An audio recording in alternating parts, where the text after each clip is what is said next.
Guys, titigan nyo pa lang. Sobrang nakakatakam na. Alam nyo ba guys, itong mangga na to, hindi siya ordinaryong dried mango lang. Diba usually yung mga dried mango, tapos nilagyan ng asukal. Ito guys, nilagyan siya ng salt and chili. Kaya sobrang sarap guys. Ayan siya.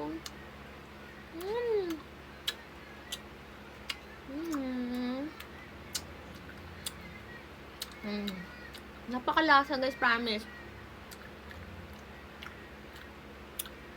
Baka pag bumili kayo nito, sabihin nyo, sobrang sarap nga pala talaga. Totoo guys, promise. Tapos ang mura lang. Yung 100 grams, 89 pesos lang. Walang ganung mabibili. Usually, pag bumili ka sa labas, sa market, 300 plus. 100 grams lang. Ito, 89. 89 pesos lang. Sarap. Pakasarap mo.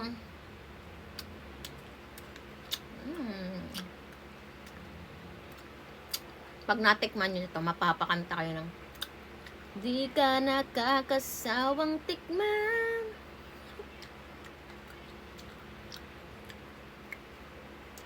Shit, ang anghang mo. Pero kaya naman.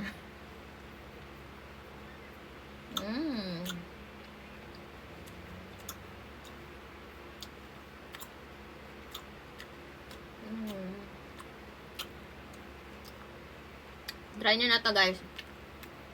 Promise, sasabihin nyo sa akin, totoo masarap talaga. Kakaiba yung lasa. Hindi siya yung mangga lang talaga na nalagyan ng asukal. May ano siya, salt, chili. Sarap mo. Sarap mo.